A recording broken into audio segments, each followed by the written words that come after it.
Hey everybody, so right now we're going to be watching the Nvidia CEO keynote speech. So this has been a big deal. Like I've been seeing it all over social media and honestly as well I want to watch it for myself and I because I need to educate myself. So we're going to be like taking notes here. So like whatever thing he talks about, I may actually just use my phone actually just like create a separate tab and like talk about the like just so I could keep like on top of like the AI stuff that he talks about, just so we can like look into it further like later on. So like I think I just got a message. All right, so like right now we're about to watch Jensen Huang, and I'm really excited for this. I hope you are too. So we're just gonna watch it and then comment along the way, and but really we're here to learn together.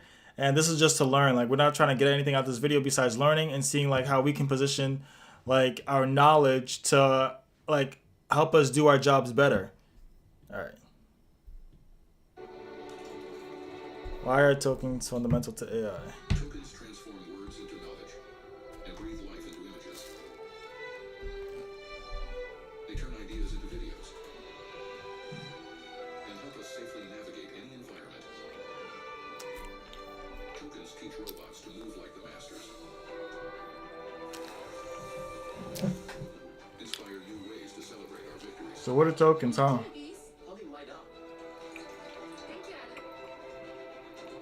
give us peace of mind when we need it most. Hi, Rhoda. Hi, Anna. It's good to see you again. Hi, Emma. We're going to take your blood sample today, okay? Don't worry, I'm gonna be here the whole time. Wow. Bring meaning to numbers to help us better understand the world around us.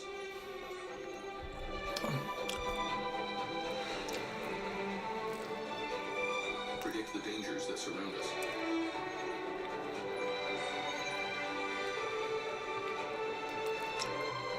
And find cures for the threats within us. California definitely would need an AI like that. Tokens can bring our visions to life.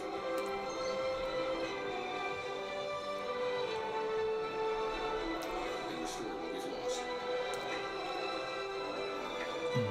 Zachary, I got my voice back, buddy. They help us move forward. Yeah. Small step at a time.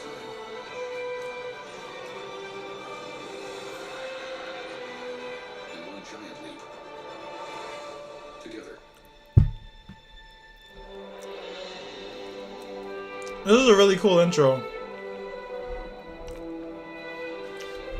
Could you imagine like And here waking up and is where it all going to sleep and not like being a part of this conversation? Like I want to be a part of this conversation. So like first thing we're gonna need to talk about later on is Welcome to the stage, Nvidia founder and why are CEO, tokens Jensen important Huang. for AI. Woo! Jensen! CES! Woo! Nice jacket, buddy. In Las Vegas? You should have got a Gucci jacket or something. Jacket? I thought I'd go the other way from Gary Shapiro. I'm in Las Vegas after all. He should have got. If this doesn't He should work got out, a if Gucci all of you jacket. object, well, just get used to it. I really think you have to let this sink in. Obviously, his jacket is crocodile or In something like another that. hour or so, you're gonna feel It's good cool. about it. Well, welcome to Nvidia. In fact, you're inside Nvidia's digital twin. And we're going to take you to Nvidia. Ladies and gentlemen, welcome to Nvidia. What is Nvidia Digital Twin? You're inside our digital twin. Everything here is generated by AI. That's insane. It has been an extraordinary journey, extraordinary year. And it started in 1993. Ready, go! With NV1, we wanted to build computers that can do things that normal computers couldn't. And NV1 made it possible to have a game console in your PC. Our programming architecture was called UDA, missing the letter C until a little while later, but UDA, Unified Device Architecture. And the first developer for UDA and the first application that ever worked on UDA was Sega's Virtua Fighter. Cool. 6 years later, we invented, in 1999, the programmable GPU. And it started 20 plus years of incredible advance in this incredible processor called the GPU. It made modern computer graphics possible. Mm-hmm. And now, 30 years later, Sega's Virtual Fighter is completely cinematic. This is the new Virtual Fighter project that's coming. I just can't wait. Absolutely incredible. All right. I mean, the graphics are a little bit better. After that, 6 years after 1999, we invented CUDA, so that we could explain or express the programmability of our GPUs to a rich set of algorithms that could benefit from it. Okay. CUDA initially was difficult to explain, and it took years, in fact. It took approximately 6 years. Somehow, 6 years later or so, 2012, Alex Kershevsky, Ilya Sutskever, and Jeff Hinton discovered CUDA, used it to Hold on. process AlexNet, and Perception, is history. AI, AI has been advancing at an incredible pace since. generative Started with AI. perception Shit. AI. We now can understand images and words and sounds. Hold on. I just got one. Agentic physical. Perception AI. Okay. We now can understand images and words and sounds. Agentic Generative AI. AI. We can generate images and text and sounds. And now, agentic AI. Okay. AIs that can perceive, reason, plan, and act. And then the next phase, some of which we'll talk about tonight, physical AI. Physical AI. 2012. 20. Now, magically, Wow. 2018, something happened that was pretty incredible. This is good information that we gotta look Google's into. Transformer was released as BERT, and the world of AI really took off. Mm-hmm. Transformers, as you know, completely changed the landscape for artificial intelligence. In fact, it completely changed the landscape for computing altogether.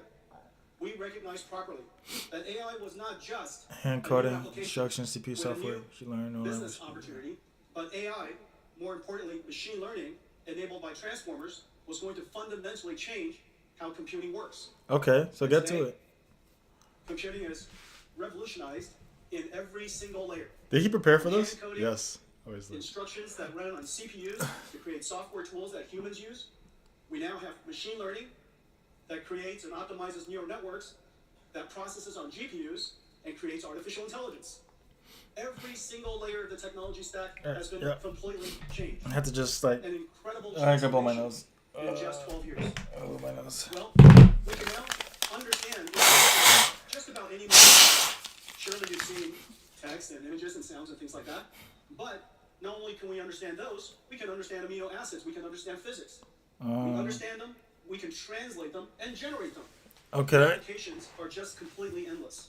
Yeah, okay. Almost any AI application that you see out there, what modality is the input that it learned from? Mm-hmm. What modality of information did it translate to? Okay, And what- what modality of information is it generating? Alright. If you ask these three fundamental questions, just about every single application could be inferred.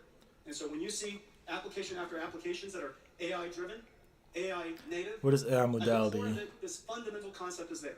Machine learning has changed how every application is going to be built, how computing will be done, and the possibilities beyond. Well, GPUs, GeForce, in a lot of ways, all of this with AI is the house that GeForce built. We kind of just have to GeForce listen to enabled this. AI to reach the masses. And now, AI is coming home to GeForce. There are so many things that you can't do without AI. Let me show you some of it now. All right, what can we do with AI?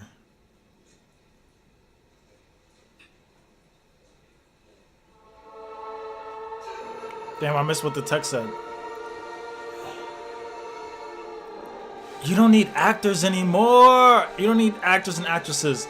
The day of these Hollywood celebrities are gonna be behind us.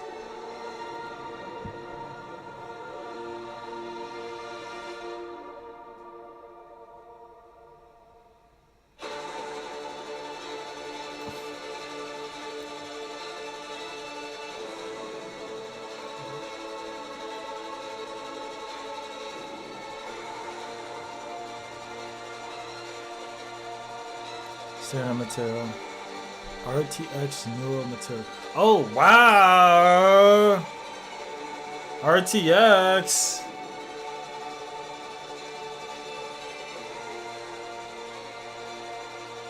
DLSS. Former.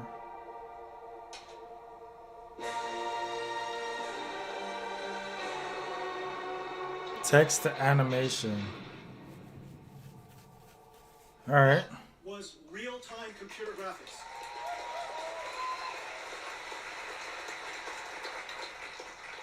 No computer graphics researcher, no computer scientist would have told you that it is possible for us to ray trace every single pixel at this point. Ray tracing is a simulation of light. The amount of geometry that you saw was absolutely insane. It would have been impossible without artificial intelligence. There Okay. are two fundamental things that we did.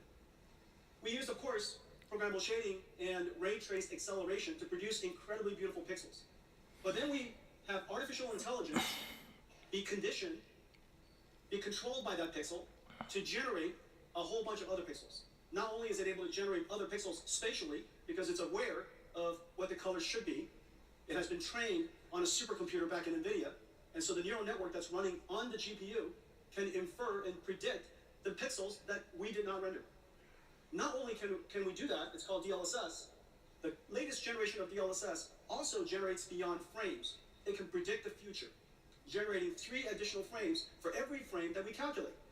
What you saw, if we just said 4 frames of what you saw, because we're going to render 1 frame and generate 3. If I said 4 frames at full HD, 4K, that's 33 million pixels or so.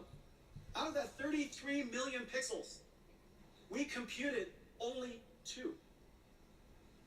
It is an absolute miracle that we can computationally using programmable shaders and our ray tracing engine, to compute 2 million pixels and have AI predict all of the other 33. And as Okay. a result, we're able to render at incredibly high performance. AI predicts because AI pixels? is a lot less computation. It takes, of course, an What does enormous this amount of mean? training to produce that, but once you train it, the generation is extremely efficient. So this is one of the incredible capabilities of artificial intelligence, and that's why there's so many amazing things that are happening. We used GeForce to enable artificial intelligence, and now artificial intelligence is revolutionizing GeForce.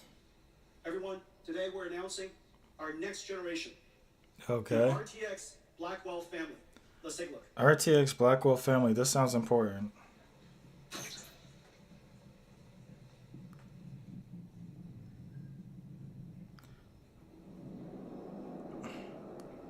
Come on, I don't want to miss this, but I gotta type. GeForce RTX. It looks like a fan. Double flow through.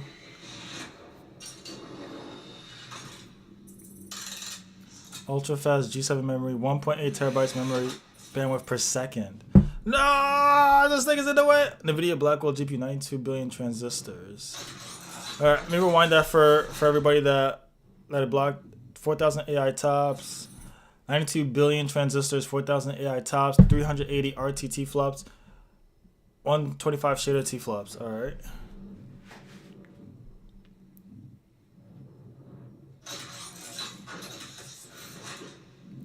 I gotta find a way where to put this so it's not in the way. Here it is. Our brand new GeForce RTX 50 series. They made it look so cool. Architecture. The GPU is just a beast. 92 billion transistors, 4,000 tops, 4 petaflops of AI. How do you 3 even times use this higher than thing? The last generation ADA, and we need all of it to generate those pixels that I showed you. 380 Oh. ray tracing teraflops, so that we could, for the pixels that we have to compute the most beautiful image you possibly can. And of course, 125 shader teraflops. There's actually a concurrent shader teraflops as well as an integer unit of equal performance. So 2 dual shaders. One is for floating point, one is for integer. G7 memory from Micron, 1.8 terabytes per second, twice the performance of our last generation. And we now have the ability to intermix AI workloads with computer graphics workloads. And one of the amazing things about this generation is the programmable shader is also able to now process neural networks. So the shader is able to carry these neural networks, and as a result, we invented neural texture compression and neural material shading. As a result of that, you get these amazingly beautiful images. L'Oreal, that stop are it. It's my because we use cat. AIs to learn the texture, She's been in my room learn all the day, compression, so I gotta leave her algorithm, outside for a and as a bit, result, get extraordinary results. so she doesn't get Okay, so lazy. this is the brand new RTX Blackwell 5090. Now, even the mechanical design is a miracle. Look at this. It's got 2 fans. This whole graphics card is just one giant fan. You know, so the question is, where's the graphics card? It's literally this big. Mm-hmm. The voltage regulator design is state of the art, incredible design. Why is this? Did a great job. Okay, that's So here it is. cool. Thank you. Buzz off software update. Okay, so those are the speeds and feeds. So how does it compare? Well, this is RTX 4090. I know many of you have one. I know it. That's funny. He's not. He's like, $1,599. this is how much it It's costs. one of the best investments you could possibly make. You, for $1,599, you bring it home to your $10,000 PC entertainment command center. Isn't that right? Don't Okay. tell me that's not true. Don't be ashamed. It's liquid cooled. Fancy lights all over it. You lock it when you leave. It's the modern home theater. It makes perfect sense.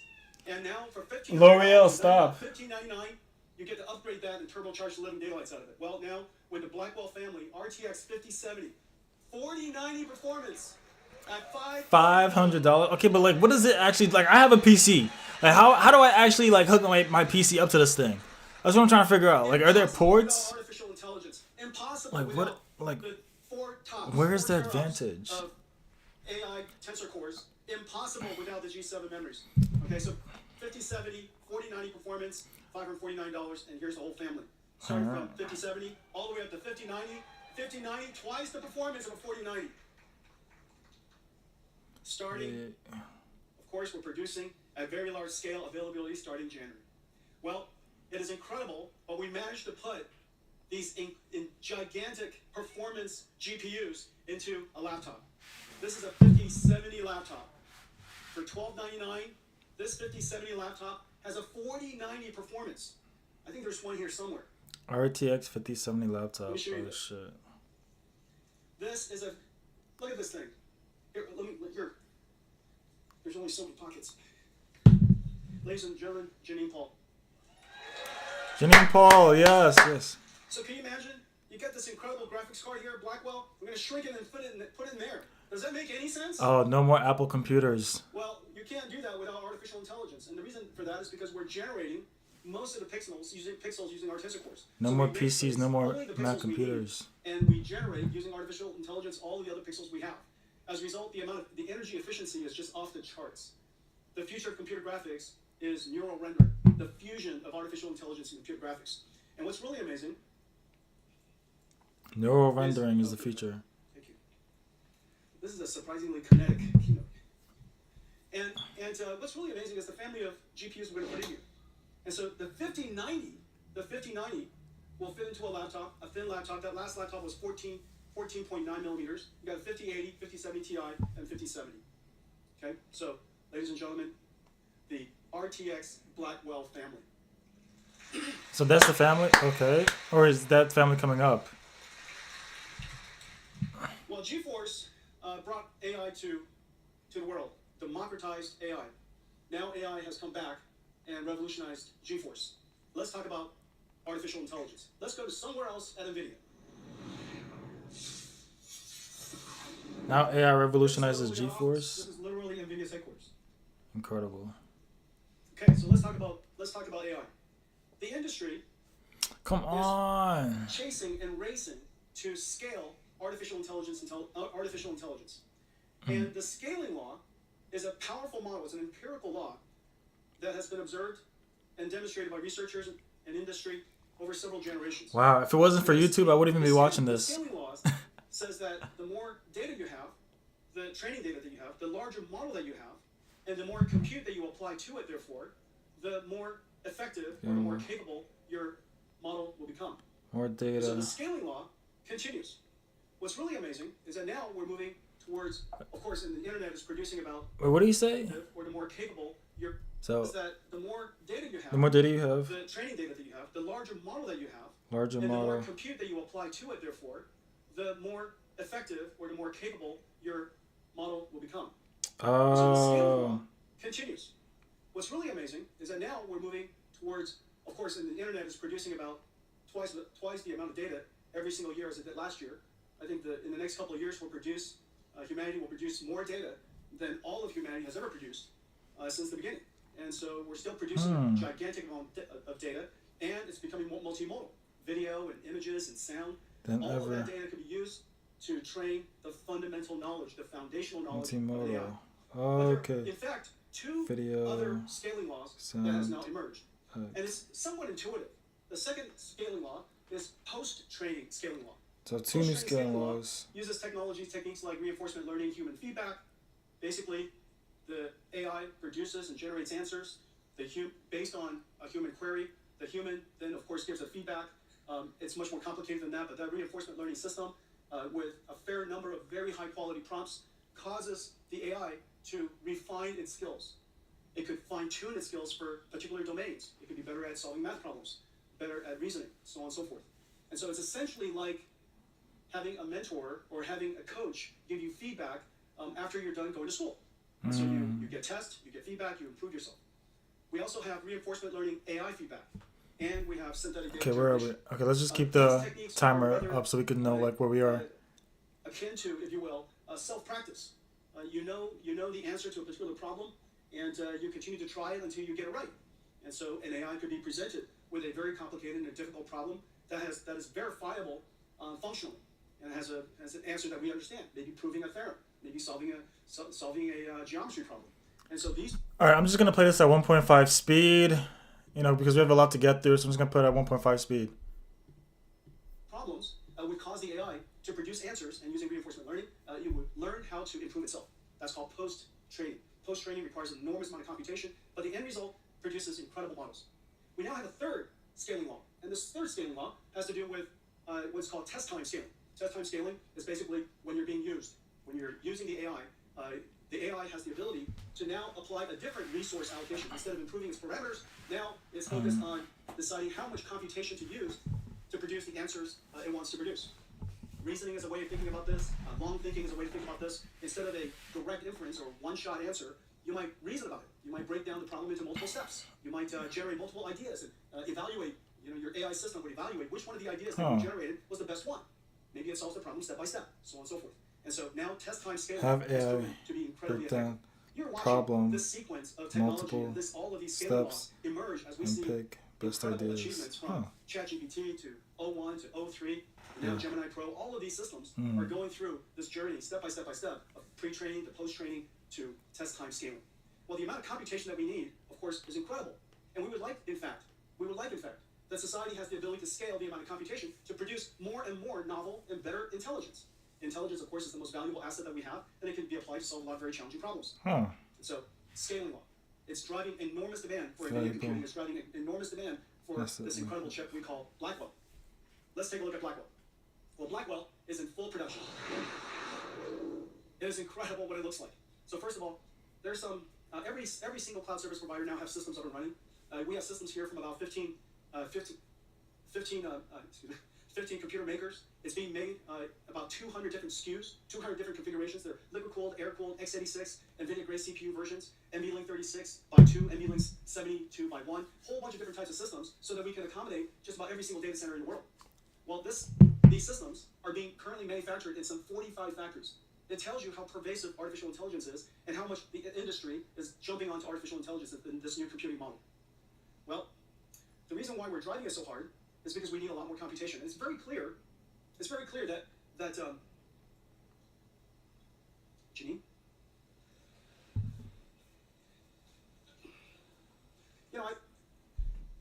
It's hard to tell. You don't ever want to reach your hands into a dark place. I think, is this a good idea? All right.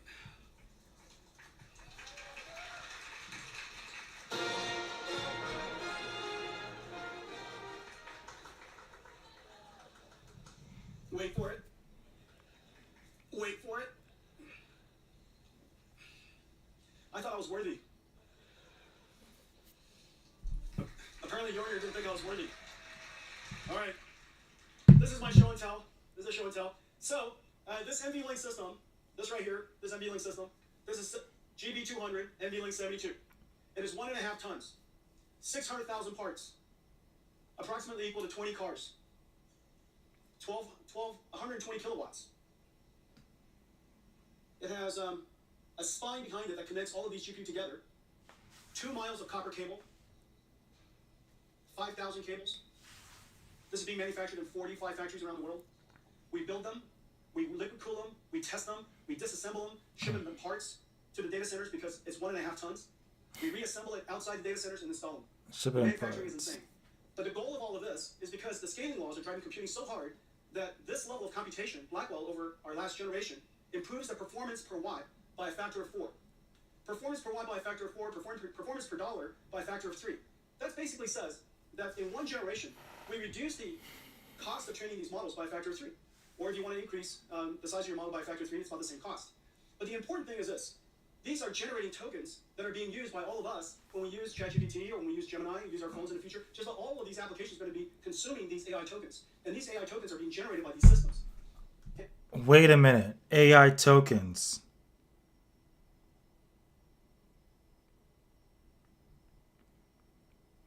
Doesn't that sound like something that we should be getting? If every single system is going to be consuming AI tokens, we should just be focusing on getting AI tokens. Every single data center is limited by power. And so if the perf per watt of Blackwell is 4 times our last generation, then the revenue that can be generated, the amount of business that can be generated in the data center is increased by a factor of 4. And so these AI factory systems really are factories today. Now the goal of all of this is so that we can create one giant chip. The amount of computation we need is really quite incredible. And this is basically one giant chip. If we would have had to build a chip, here we go. Sorry guys. You see that? That's cool. Look at that, disco lights in here. If we had to build this as one chip, obviously this would be the size of the wafer, but this doesn't include the impact of yield. It would have to be probably 3 or 4 times the size. But what we basically have here is 72 Blackwell GPUs or 144 dies. This one chip here is 1.4 exaflops. The world's largest supercomputer, fastest supercomputer, only recently, this entire room supercomputer only recently achieved an exaflop plus. This is 1.4 exaflops of AI floating point performance. It has 14 terabytes of memory, but here's the amazing thing. The memory bandwidth is 1.2 petabytes per second. That's basically the entire internet traffic that's happening right now. The entire world's internet traffic is being processed across these chips. Okay, and we have 130 trillion transistors in total. Okay, hold on. There's a fucking bug in my room. Shit. Ah, shit. Ah. Jeez. Ugh. Okay, this is the last time I ate food in my room because that's. Shit. Ah. Okay, excuse me, everybody.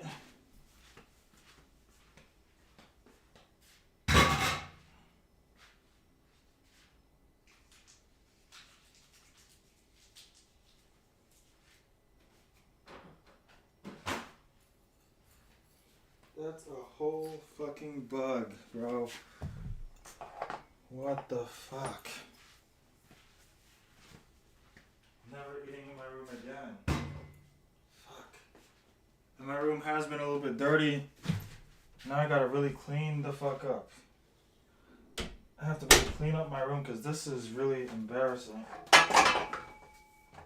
Okay, sorry for the technical difficulties real quick. Let me take off my necklace real quick.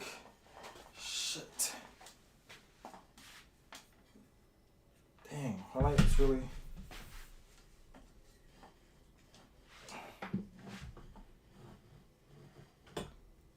Yeah, this thing should not be... this thing should be wider. Look, it fell because it wasn't so wide. Damn, where the fuck that bug come from?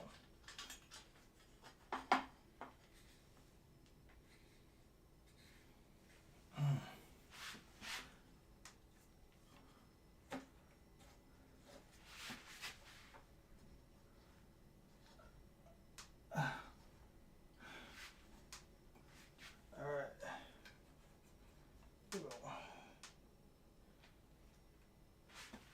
Alright, I gotta deep clean my room. Like, this is really OD.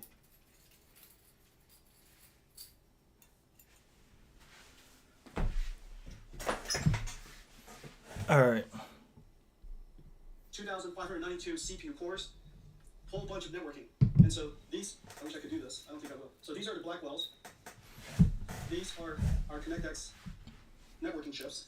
These are the NVLink. And we're trying to pretend about the NVLink spine, but that's not possible. Okay? And these are all of the HBM memories. 14 terabytes of HBM memory. This is what we're trying to do, and this is the miracle. This is the miracle of the Blackwell system. The Blackwell dies right here. It is the largest single chip the world's ever made. But yet, the miracle is really, in addition to that, this is the Grace Blackwell system. Well, the goal of all of this, of course, is so that we can. Thank you. Thanks. Boy, is there a chair I can sit down for a second? Oh, he's just trying to laugh, make a joke. Can I have a Michelob Ultra?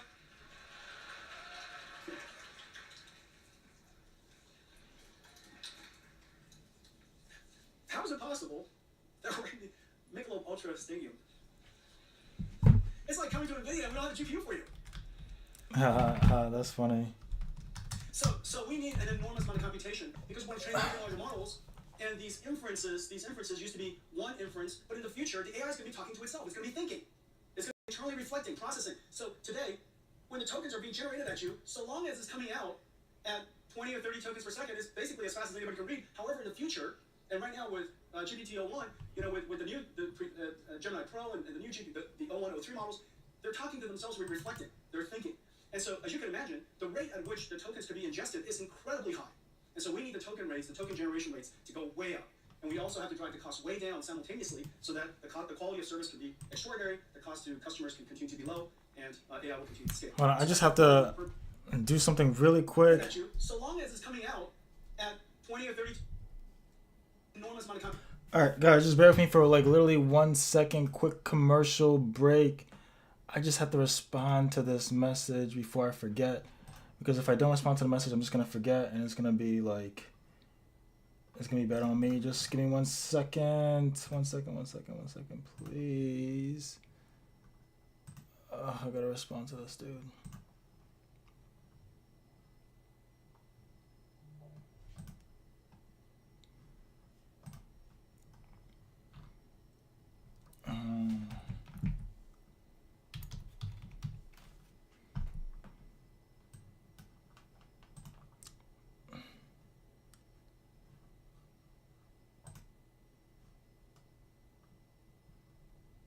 Okay, just...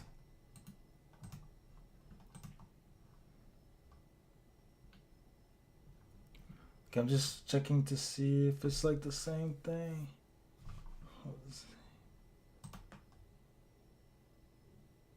Oh, fuck. It's not the same person. Shit. Or December 22nd. Just give me 1 second, guys. 1 second.